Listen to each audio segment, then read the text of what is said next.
عبادت کرنی چاہیے، ہر وقت کرنی چاہیے، ہر رات کرنی چاہیے، لیکن یہ جو تم شب برات کو خاص اہتمام کرتے ہو، شب برات کو خاص اہتمام کرتے ہو، تو کیا دوسری رات میں برکت نہیں ہوتی؟ یہاں دوسری راتوں میں یہاں جو خاص جو اہتمام کیا گیا، تو قرآن اس آیت سے پتہ چل رہا ہے کہ راتیں سب ہی رب کی ہیں، دن سب ہی رب کے ہیں، لیکن اِنَّا أَنزَلْنَاهُ فِي لَيْلَةٍ مُبَارَكَةٍ، کچھ چیزیں راتیں ایسی ہیں کہ جنہیں اللہ نے اپنے شعائر اسلام کے شعائر کے ساتھ نسبت دینے کی وجہ سے برکتوں والا کر دیا۔ راتیں ساری ہی راتیں اچھی ہیں، لیکن ایسی رات صرف ایک ہے کہ جس رات وہ وقتوہا کا چہرے والا رب کا حسن دیکھتا رہا، جب آسمان پر اللہ نے اپنا بے حجاب دیدار عطا فرمایا۔ راتیں سب ہی تھی، لیکن وہ رات کہ جس رات حضرت ابن عربی رحمۃ اللہ تعالیٰ علیہ آپ فرماتے ہیں کہ لوگ حضور اللہ صلی اللہ علیہ وسلم کی نعت پڑھتے ہیں، ایسی کو سنا کرتے ہیں، اور پھر اس کو لکھتے ہیں کہ یہ کتنا پڑھتے ہو، ایسا کرتے ہو، ایسا کرتے ہو۔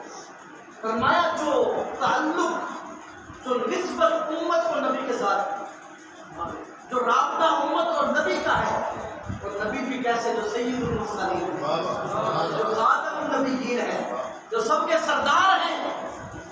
علامہ ابن عربی رحمۃ اللہ تعالیٰ علیہ فرماتے ہیں، آپ نے فرمایا کہ لوگ یہ جو گنتے ہیں کہ اتنی نعت پڑھی، ہر وقت اتنی نعت پڑھتے ہو، یہ ان کے لیے جواب ہے۔ آپ نے فرمایا دیکھو، دنیا دار آدمی تھوڑی سی اوپر پوسٹ پہ جائے نا، تھوڑا سا عہدہ پا جائے، تو جو دنیا دار ہوگا وہ چاہے اپنے والدینوں کی نہ پہچانے، رشتہ داروں کو بھی بھول جائے۔ آپ فرماتے ہیں دیکھو امت کا اور نبی کا رشتہ کیسا ہے، اور میں صرف حضور کی ساری شانیں اپنی جگہ، وہ رحمت للعالمین ہے، وہ خاتم النبیین ہے، وہ سید المرسلین ہے، آپ کی بڑی شانیں ہیں، لیکن فرمایا ساری شانیں اپنی جگہ بہت عظمتوں والی ہیں، لیکن یہ مقام تو دیکھو، یہ مقام تو دیکھو کہ میرے مصطفیٰ کا قدم اٹھے تو عرش اعظم نیچے ہے، مصطفیٰ کا قدم میرے حضور کا قدم اوپر ہے، وہ جبریل پیچھے، وہ ساتوں آسمان پیچھے، لیکن عرش اعظم سے بھی بلند قدم ہے۔ سامنے کیا ہے؟ سامنے کیا ہے؟ خود میرے مصطفیٰ کریم فرماتے ہیں سامنے یہ ہے کہ رأیت ربی فی احسن صورت، فرمایا میں بے حجاب جب رب کے انوار دیکھے، جب رب کے انوار و تجلیات دیکھے تو خدا کی قسم اس آنکھ نے اتنا حسن کبھی دیکھا ہے۔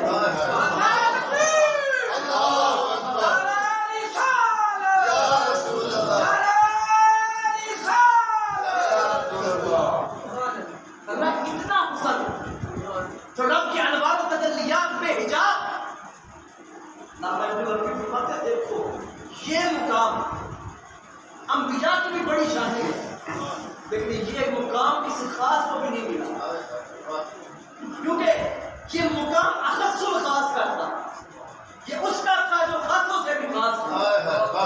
کتنا خاص، کتنا خاص کہ فرمایا لولا لما خلقت الجن لولا لما خلقت الانس لولا لما اظہرت ربوبیہ، فرمایا محبوب تو ایسا خاص ہے، اگر تو نہ ہوتا تو یہ آسمان نہ ہوتے، تو نہ ہوتا تو یہ جن نہ ہوتے، تو نہ ہوتا تو یہ دنیا نہ ہوتی۔ اے محبوب ساری چیزیں اپنی جگہ، اگر تیری شان بتانا مقصود نہ ہوتی تو میں رب اپنا رب ہونا بھی نہ چاہتا۔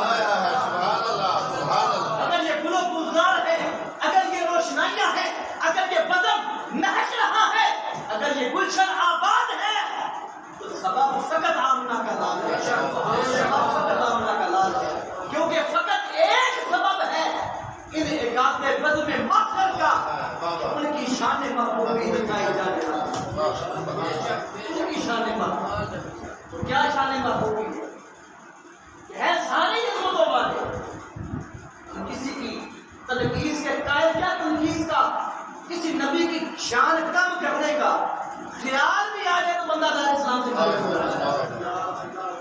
یہ تو اسلام کا مزاج ہے، کسی نبی کی سارے نبی اللہ، بلکہ قرآن کا مزاج دیکھو، تِلْكَ الرُّسُلُ فَضَّلْنَا بَعْضَهُمْ عَلَىٰ بَعْضٍ، اور میں یہ میرے پیارے ہیں، یہ میرے رسول ہیں، یہ میرے چنیدہ لوگ ہیں کہ جن میں سے میں نے بعض کو بعض پر فضیلتیں عطا فرما دی۔ تسلیم فرما کر سنو، یہ قرآن ہمیں دین اسلام کا مثال سمجھا رہا ہے کہ جب بڑوں کی بات ہو نا، جب اللہ والوں کی بات ہو، جب اللہ کے پیاروں کی بات ہو، تو پھر اگر کوئی کائنات کا چوڑا بیٹھ کے کہے ایسے شے کوئی نہیں تو اس کی اصل میں شک ہے، وہ خود کوئی شے نہیں، یہ وہ ہے جس کو رب نے اس عطا فرمایا۔ یہ تو کفر کا ایجنڈا ہے، یہ جو مسلمان روحانیت کے نام پر، اللہ والوں کی محبت کے نام پر، اللہ والوں کے عشق کے نام پر آنکھیں بند کر کے جانے دیتے تھے، یہ چوڑے انہوں نے بٹھا دیے کہ تم طرح طرح کے مغلظات رکھ کے کہو کہ بابے دے شاید کوئی نہیں، فلاں دے شاید کوئی نہیں، فلاں تو شاید کوئی نہیں۔ لیکن دیکھو آخر جو انسان کا اپنا گند ہو نا، گند پھر گند سامنے آتا ہے، جب اس خبیث کی حفاظت سامنے آئی، آج اللہ آپ کو بچائے رکھے، آپ اپنے دین سے دور ہو، تو لیکن پاکستان کے کچھ ملحد لوگ جو آسٹریلیا میں بیٹھا ہے، بہت زیادہ اس کا چینل ہے، اس نے ملحد کیے لوگ، اور ان ملحدوں کے بارے سوال ہوا اس وقت سے، کہا کہ جناب ہمیں سمجھ نہیں آ رہی، ملحد بڑے ہو رہے ہیں لوگ، اللہ کا انکار کر رہے ہیں، انبیاء کا انکار کر رہے ہیں، کہتے ہیں دین ہے کوئی نہیں، ہم آئے چلے گئے، کہتے ہیں یہ زمین خود ہی بڑی خود ہی ختم ہو جائے گی، ایسے بڑے لوگ آ گئے۔ اور وقت کہنے لگا اصل میں مسئلہ یہ ہے کہ لوگ علماء سے دور ہو گئے، لوگ ہم سے پوچھتے نہیں، خود سمجھتے ہیں مسئلہ، خود سمجھتے ہیں۔ میں نے کہا تیرے پاس بھی چارہ نہیں ہے اللہ والوں کی بات کرنے کا، ہم یہی تو بات سمجھانا چاہتے ہیں کہ اگر خود سمجھو گے، اگر اپنی عقل کو، اپنی شریعت کو عقل کے تابع کرو گے تو گمراہ ہو جاؤ گے۔ اگر چاہتے ہو حق پالو، اگر چاہتے ہو ہدایت پالو، اگر شے ہے تو میرے مصطفیٰ ہے جو اسے نسبت اسلام کا مزاج ہے۔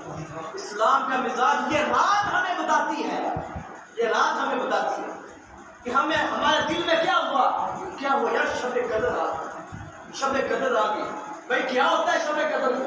ہم نے کہا دیکھا نہیں مصطفیٰ کریم کا فرمان، فرمایا من قام لیلۃ القدر، جس کسی مسلمان نے لیلۃ القدر کی رات قیام کیا، عبادت کی، ایمان و احتسابا، ایمان کی حالت میں، احتساب کی حالت میں، فرمایا غفر لہ ما تقدم من ذنبہ، اللہ اس عبادت کے صدقے سے آپ کے سارے گناہ معاف کر دے، سارے صغیرہ گناہ معاف۔ ایک رات کی عبادت۔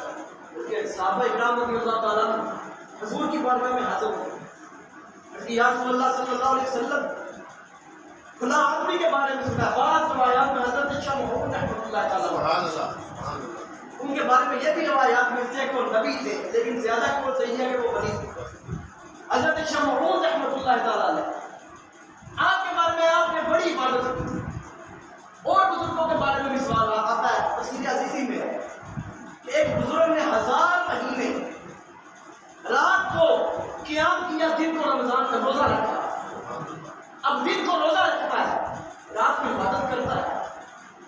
صحابہ کرام رضی اللہ تعالیٰ عنہ رسول کی بارگاہ میں عرض کرتے ہیں، یا رسول اللہ صلی اللہ علیہ وسلم، اتنی اس کے پاس وسعت، اتنی توفیق تھی کہ رات کو روزہ، رات کو قیام، دن کو صیام، اللہ کی عبادت۔ یہ قسمت والا آدمی تھا، بڑا ثواب لے گیا، رب کو بڑا راضی کر گیا۔ میرے حضور مسکرانے لگے، پھر دریا رحمت جوش میں آ گیا، اور میں صحابہ تعجب کرتے ہو اس کی عبادت پر کہ 1000 مہینہ قیام بھی کرتا ہے، صیام بھی رکھتا ہے، عبادت بھی کرتا ہے، رب کو راضی بھی کرتا ہے۔ فرمایا رمضان کے مہینے میں آخری عشرہ میں لیلۃ القدر کی وہ ایک ایسی رات ہے جو آدمی اس رات کو عبادت کر کے اپنے رب کو راضی کر لے گا، اللہ اس 1000 مہینے کی عبادت سے زیادہ ثواب عطا کرے۔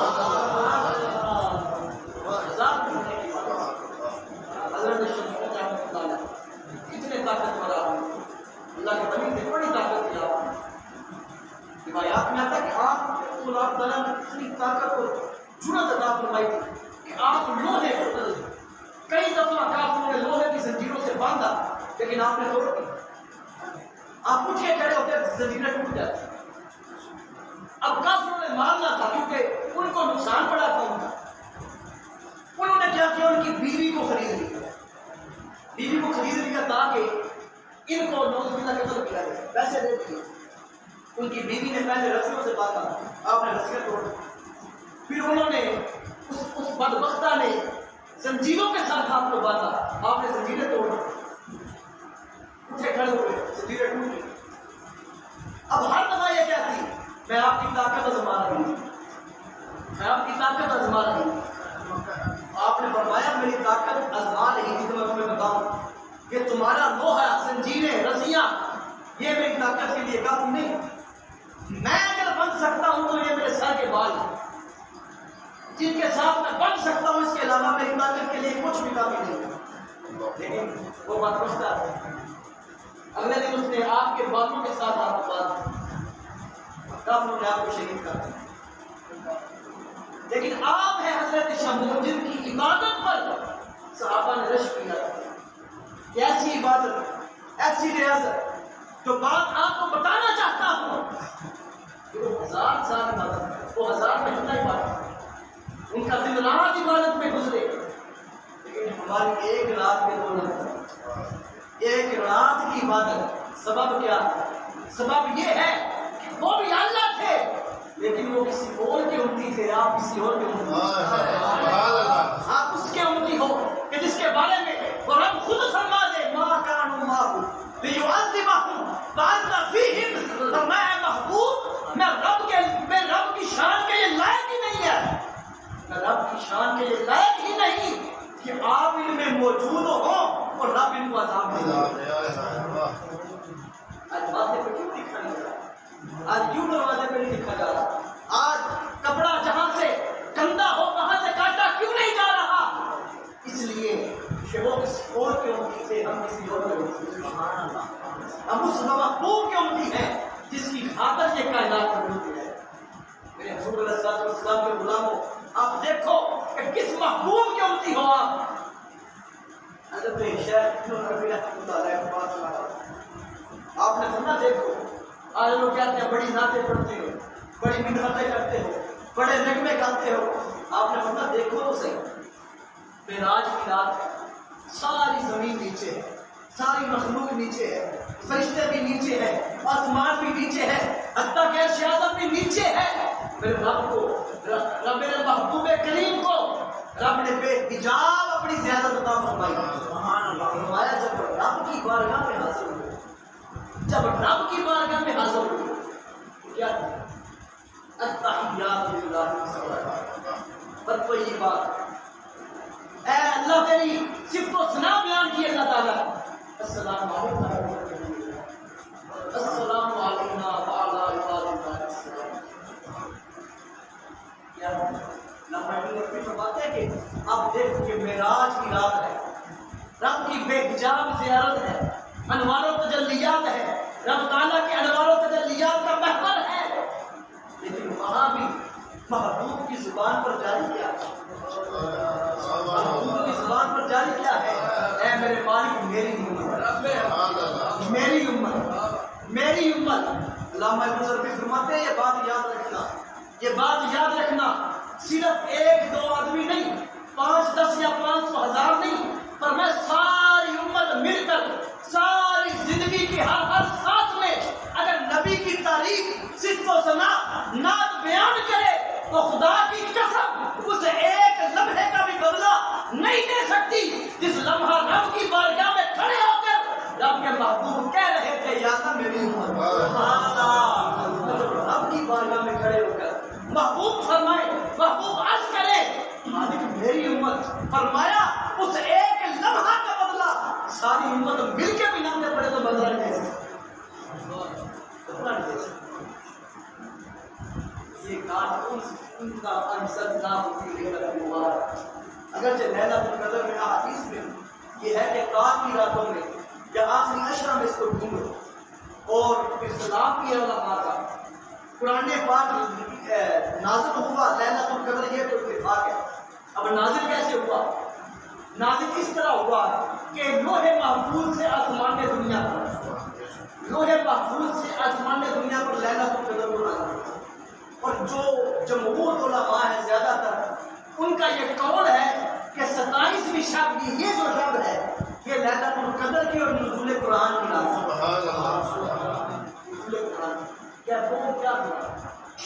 اللہ کی صفت، تعالیٰ کی صفت مخلوق نہیں، اور جس کے بارے میں میرے محبوب خود فرمائے، فرمایا ان اللہ تعالیٰ طٰہٰ و یاسین قبل ان یخلق السماوات والارض، فرمایا اللہ تعالیٰ نے یہ زمین و آسمان ابھی نہیں بنائے، 1000 سال پہلے، 1000 سال پہلے رب نے فرشتوں کو جمع فرمایا، فرشتوں کو جمع فرما کیا کیا؟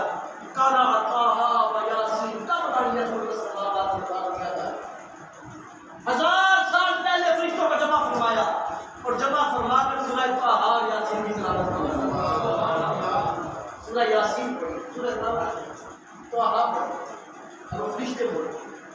اب رب نے تلاوت فرمائی، نہ یہ زمین ہے نہ آسمان ہے نہ چنین و چنا ہے نہ چنین و پرند، کچھ بھی نہیں، ایک رب ہے اور اس کی شان کے مطابق جو اس کا حکم تھا سب کچھ فرشتے سامنے۔ اب رب نے کیا فرمایا؟ سورہ طٰہٰ یاسین کی تلاوت فرمائی۔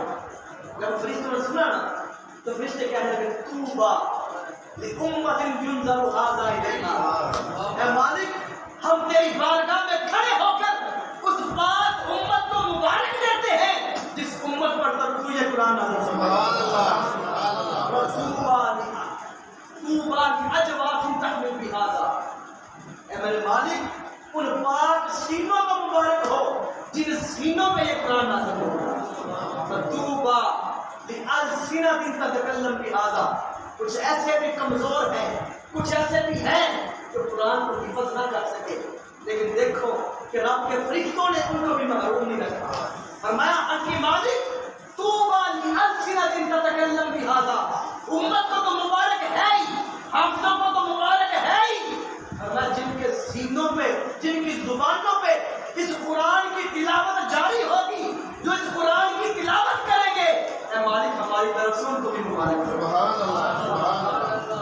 قرآن.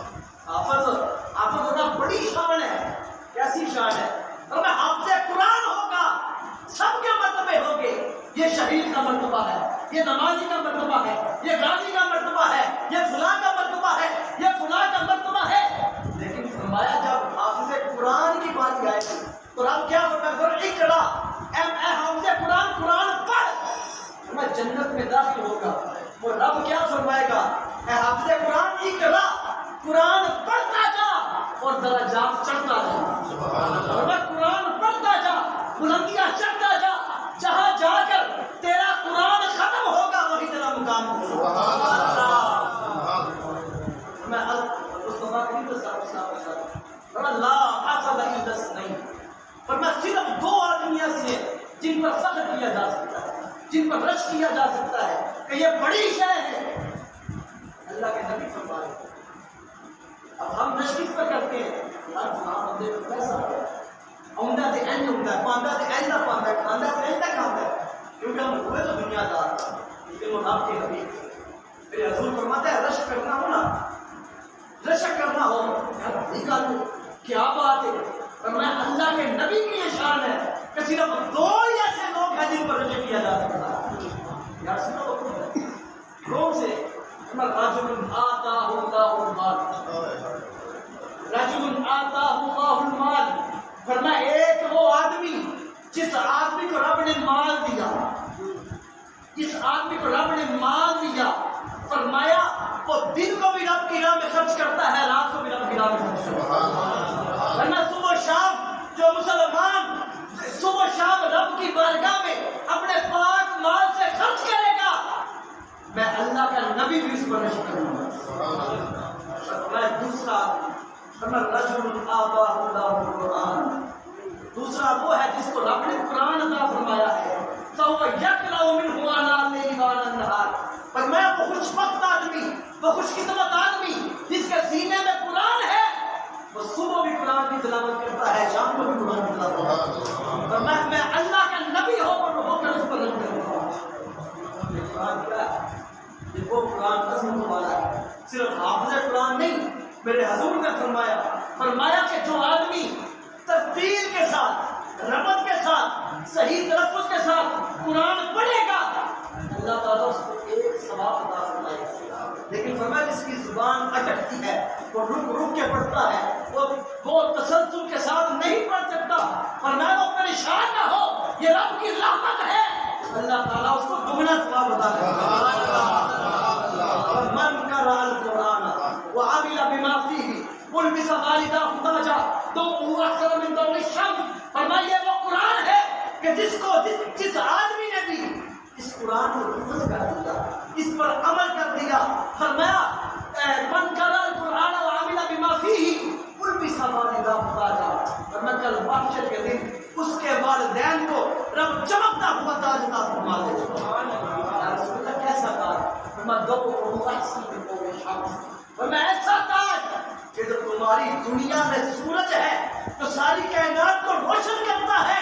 فرمایا جن حافظ قرآن کے والدین کو جو تاج پہنایا جائے گا وہ تاج اس سے بھی زیادہ روشنی والا ہوگا.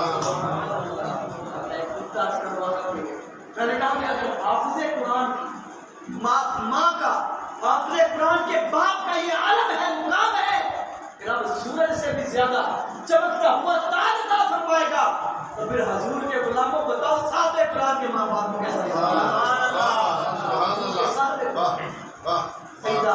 سیدہ طیبہ طاہرہ زاہدہ عابدہ راکیہ سیدہ آمنہ رضی اللہ تعالیٰ عنہ کا کیا مقام ہو, سیدنا عبداللہ رضی اللہ تعالیٰ عنہ کا کیا عالم کا کیا مقام ہو. جب حافظ قرآن کے والدین کو تاج ہے چمکتا ہوا, تو صاحب قرآن کے والدین کا کیا مقام ہو. یہ ہے قرآن, یہ ہے شب قدر. تو آخر پہ میں گزارش کروں, رمضان میں گزارش کا مہینہ میرے حضور صلی اللہ علیہ وسلم نے ارشاد کیا, فرمایا آپ جب ممبر پر چڑھ رہے تھے, پہلی سیڑھی پہ فرمایا آمین, دوسری پہ فرمایا آمین, تیسری پہ فرمایا آمین, 3 دفعہ آپ نے فرمایا. صحابہ نے کہا یا رسول اللہ ہم آواز نہیں ہے, آپ آمین کہتے ہیں. حضور نے فرمایا میں جب ممبر پر چڑھنے لگا تھا تو جبریل آ گئی, تو آپ نے عرض کیا رسول اللہ صلی اللہ ہلاک ہو وہ شخص، ہلاک و برباد ہو وہ شخص کہ جو اپنی زندگی میں بوڑھے والدین کو پائے، اس کی زندگی میں اس کو والدین بوڑھے مل جائے اور وہ ان کی خدمت کر کے جنت نہ کمائے۔ حضور فرماتے ہیں جبریل امین نے کہا کہ وہ آدمی ہلاک ہو جائے جو بوڑھے والدین کی خدمت کر کے جنت نہ کما دے۔ حضور نے فرمایا میں نے کہا آمین۔ جو والدین کی خدمت کر کے جنت نہ حاصل کر سکا وہ ہلاک ہونے جیسا ہے۔ حضور فرماتے ہیں حضرت جبریل امین نے یا رسول اللہ صلی اللہ علیہ وسلم ہلاک ہو وہ شخص، اس کی ناک اپر عمود ہو کے نکل جائے، برباد ہو وہ شخص جو شخص رمضان کے روزے پائے لیکن رب کی عبادت کر کے اپنی رمضان کے روزے بھی پائے لیکن اپنی بخشش نہ کروانے ہلاک ہو جائے۔ حضور میں نے کہا آمین۔ تیسری دفعہ میرے مصطفیٰ کریم صلی اللہ علیہ وسلم فرماتے ہیں حضرت جبریل امین نے عرض کی یا رسول اللہ صلی اللہ علیہ وسلم تباہ و برباد ہو جائے وہ شخص کہ جس شخص کے سامنے آپ کا نام نام جس میں گرامی محمد صلی اللہ علیہ وسلم وہ ذکر ہو اور آپ پر درود نہ پڑے تو ہلاک ہو جائے، ہلاک ہو جو وہ نام ہے اس کے بارے میں رسول فرمائے من ولد له مولود، جس کسی کا بھی مسلمان کا بیٹا ہو، بیٹا نہیں بچہ نہیں ہے، فرمایا یہ نیت کر لے ہوگا بیٹا تو نام محمد رکھوں گا، اللہ تعالیٰ اپنے محبوب کے نام کی نسبت کی وجہ سے اللہ تعالیٰ اس کو بیٹا عطا فرمائے۔ سبحان اللہ، نام کی نسبت کی وجہ سے رب اس کو بیٹا عطا فرمائے۔ اور میں کیسا نام ہے محمد ہے کہ فرمایا یہ ایسا نام ہے کہ کل جب اس میں محمد جس کا ہوگا، جس کے والدین نے اپنے بچوں کا نام محمد رکھا ہوگا، وہ رب کی بارگاہ میں کھڑا ہو جائے گا اور عرض کرے گا مالک میں تو جنت میں جاؤں گا لیکن مجھے اجازت عطا فرما کہ میں اپنے والدین کی شفاعت کر کے ان کو ساتھ جنت میں جاؤں۔ سبحان اللہ، یہ ہے کہ جن کے بارے میں رسول سے باتیں کہ ہلاک ہو وہ شخص جو بخشش کروا کے جنت میں جائے اور والدین کو دوسرے متبع کرتا ہے۔ پھر حضور نے کیا فرمایا ان الجنت تحت اقدام، فرمایا کہ الوالد اوسط ابواب الجنت، اور وہ جنت تیری ماں کے قدموں کے نیچے ہے، باپ تیری جنت کا اہم ترین دروازہ ہے۔ جنت کا رمضان کا مہینہ یہ عبادات کا مہینہ ہے، گزر گیا آخری دعوت میں، لیکن اس کا مطلب کیا ہے؟ ہم یہ سمجھیں کہ رمضان کیا ہے؟ الصوم، صیام کیا ہے؟ اس کا معنی تھا رک جانا، رک جانا، اس بات سے رک جانا اللہ کے نام پر۔ اس دن بھی یہ حدیث کہ حضور فرماتے کہ رب کو یہ حاجت نہیں، رب کو یہ چاہت نہیں کہ صرف تم بھوکے رہو، ہمارے بھوکے رہنا رب کو عزیز نہیں، اپنی نافرمانی سے رکے رہنا ضرور۔ جو بھوکا تو رہا لیکن اس کی آنکھ کا سوال، اس کی اپنی زبان کی گندگی، اس کے قدم کا غلط طرف جانا اگر وہ جاری ہے تو اس نے رمضان کے مہینے کی قدر نہیں کی۔ رمضان المبارک جس طرح عید الفطر کے دن صدقہ الفطر لازم ہوتا ہے، تمام مسلمان ایک دو چار مسائل یاد رکھیں۔ پہلی بات تو یہ ہے کہ گندم کے لحاظ سے 320 روپے پاکستان کا ریٹ ہے، اسی طرح آپ تفصیل جو ہے دوسرے کا حساب سے ہزار سب کو تقریباً پتا ہوتا ہے۔ اگر وہ کشمش کا ریٹ دینا چاہتا ہے تو تقریباً 6000 سے زائد ہے، امیر آدمی وہ ہم نے یہ فرض نہیں ہے کہ ہم نے 320 ہی دینے، کیونکہ صدقہ کا مطلب کیا ہے؟ صدقہ کا مطلب ہے حضور نے یہ دین اسلام دیکھا، جب سے ہم اسلام سے دور ہوئے ہم برباد ہو گئے۔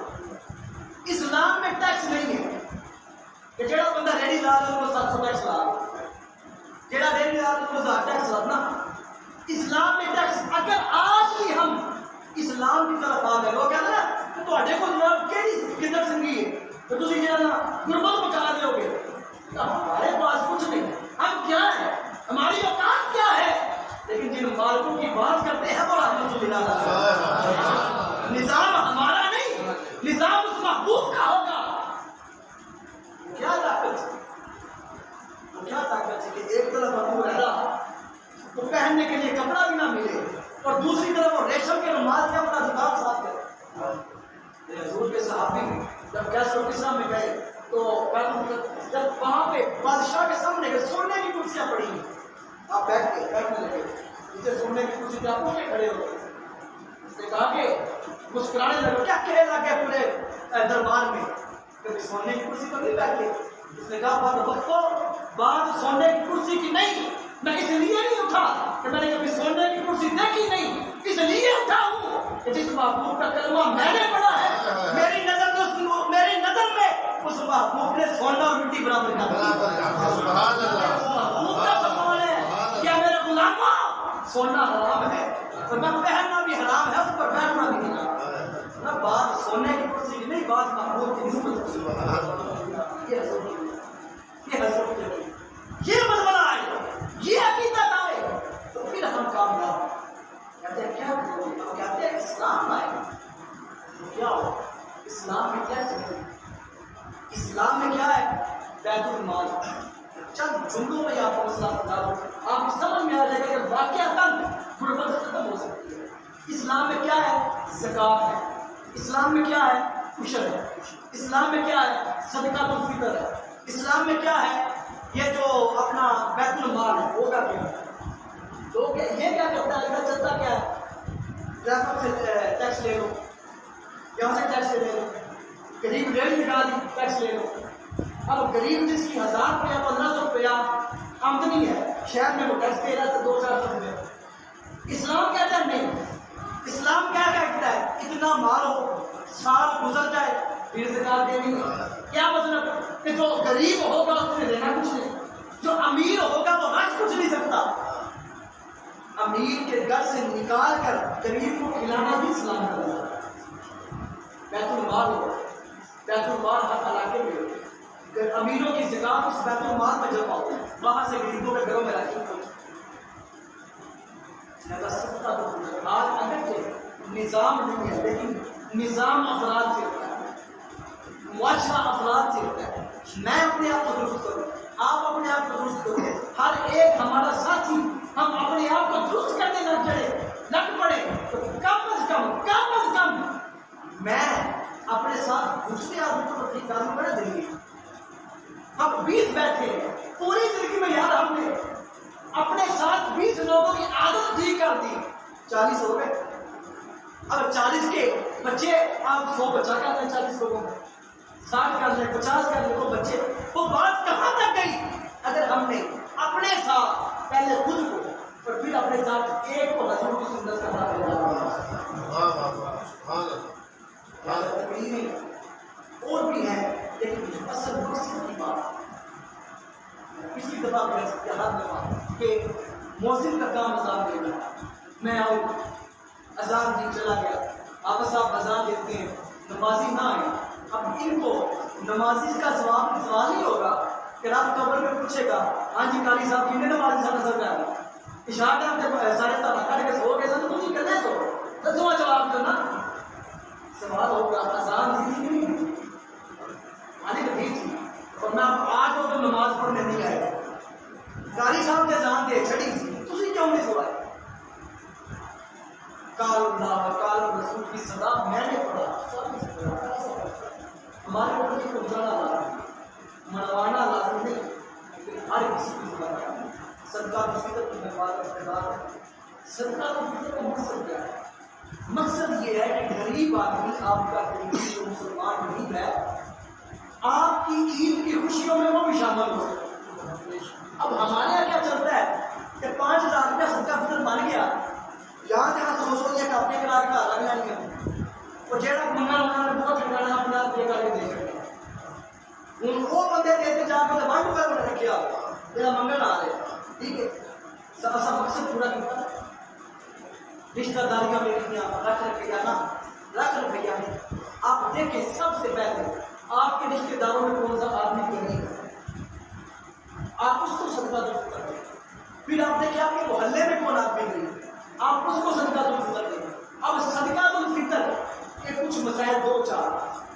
سب سے پہلی بات یہ کہ مرد کے اوپر اپنے بچوں کا جو اس کے زیر کفیل ہے، اپنی عورت کا جو اس کی کفالت میں ہے، صدقہ الفطر ہے۔ جو لوگ باہر ہیں، ہمارے یہاں یہ بڑا مسئلہ ہے، ہمارے یہاں 320 سے ہے ایسا ہونا دیکھو جو دے حساب میں صدقہ فطر 800 روپے، گندم کے حساب میں 320 روپے، آٹے کے حساب میں، کھجور کے حساب میں 2800 روپے، اجوا کھجور کے حساب میں 10,400 روپے، کشمش کے حساب میں 6400 روپے۔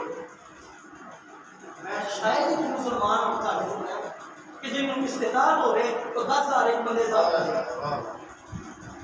پر اگر بندے کو استعداد ہو گئے تو 20,000 عید کے 12 دن نہ دے رہے صدقہ فطر دے چلے۔ بات کرنے کی یہ کہ جس کو رب نے استعداد دی وہ گندم کے حساب سے نہ دے، وہ زائد پیسے دے تاکہ زیادہ کسی کا فائدہ ہو سکے۔ یا دیکھیں نا کہ میں کپڑے لینے جاؤں تو میرا 2,000-4,000 روپے سے کم سوٹ نہ سلائیے، ہمارے گھر والیاں لینے جائے، مائیں بہنے جائیں، کہے نہیں حالات بڑے حرام ہیں، 5,000 تو سلے کا مارکیٹ سوٹ ہی پڑے، تم نے تو 5,000 کا سوٹ بھی لے ہے، لیکن وہ غریب جو 800 روپے کما رہا تھا اور مہینے کیا کرنے اس نے 5-7 ہزار کا کرایہ بھی دینا تھا، کیا وہ اس مسلمان کے بارے کچھ نہیں ہوا؟ اس کے بارے کچھ نہیں ہوا۔ حضور نے فرمایا بھائی نہیں دے، بالکل نہیں دے۔ تو یہ بات بھی یاد رکھیں، جس طرح غالباً حدیث ہے یا قول ہے کیا کہ جب آپ سالن پکائیں اس میں شوربہ زیادہ کم از کم شوربہ ساتھ میں کر رہے تھے، یہ نہ ہو کہ اس کو بھی خوشبو جائے، اس کے بچے بھی شور ڈالیں اور اس کے پاس کھانا کھلانے کے لیے چل گیا۔ آج ایک بار چھڑ کے دوسری باری بار سالن مکن آ گیا تو بندہ گانا جو ہو جاتے پیڑیاں تو ہم سادہ کا آ رہی ہے، ہم نے اپنے آپ کو کبھی ہم نے ایسا کیا کہ ہمارے گھر مہمان آئے، اچھا ہم نے کھانا کھایا اور ہم نے یہ نیت کی کہ یار یہ 2 پلیٹ کھانا ہم نے زیادہ پکانا ہے، اس ہمسائے کی طرف بھی بھیجنا ہے، کوئی نظر ایسا صدقہ جس کو رب نے توفیق دی وہ زیادہ ہے۔ ایک مسئلہ ساتھ ہو، جن کے جتنے آدمی باہر گئے ہیں، اٹلی ہے، کچھ اسپین ہے، دبئی کا تو میرے بھائی گئے تھے، میں نے ان سے پوچھا تھا 25 دن بنتا ہے، یعنی کہ جس ملک میں بھی گئے جس نے وہاں عید کرنی ہے اس کا صدقہ تو پتا کے حساب کیا 320 کا کام نہیں چلتا۔ باہر جتنے بندے گئے نے انہوں نے زیر کفیل جڑے لوگ ہیں، انہوں نے بچے نے، انہوں نے صدقہ الفطر اتوں کے حساب سے دینا کہ چنا عید کرنی، ٹھیک ہے؟ اس تو علاوہ اسی اتوں کے حساب سے صدقہ الفطر نہیں دے سکتے، وہ کوئی مسئلہ نہیں۔ یا رقم ادا کرتے ہیں کتنے دینا نہیں دینا، زیادہ بہتر ہے کہ ہم غربت ہے اور اس کو علاوہ بات ہے کہ صدقہ الفطر نہیں دینا، یعنی کہ جو دین کی آیات ہے حضور کے صحابہ کی حضور کے اہل بیت کی وہ نام ہوتا بس ٹھیک۔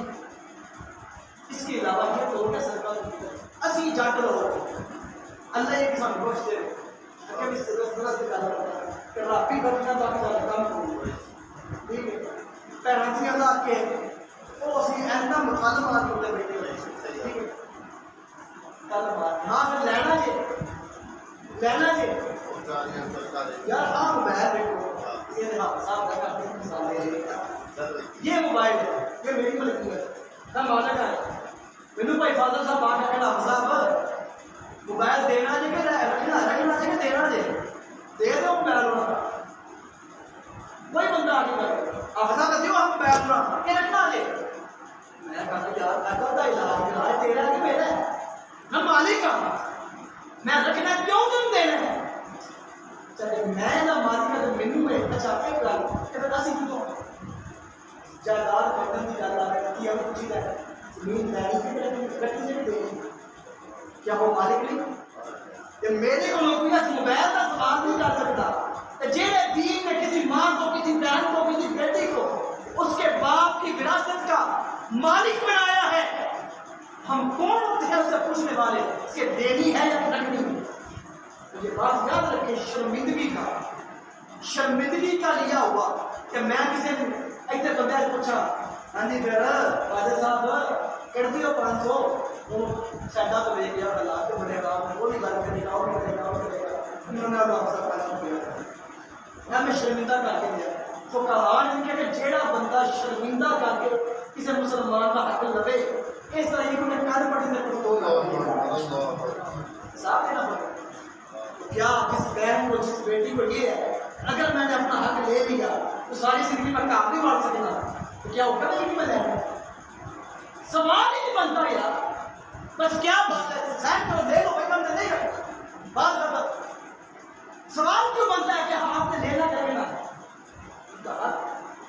اور بہنوں کا حق ان کو دے ہر کسی کا حق اگر نہ دیا تو کیا ہم اس بات کے لیے تیار ہیں کہ ایک مرلہ زمین اگر میں نے قسم کی ہے تو کل کو میں سر پہ اٹھا کر کمر پہ اٹھا کر معاشرے میں گھر میں اٹھا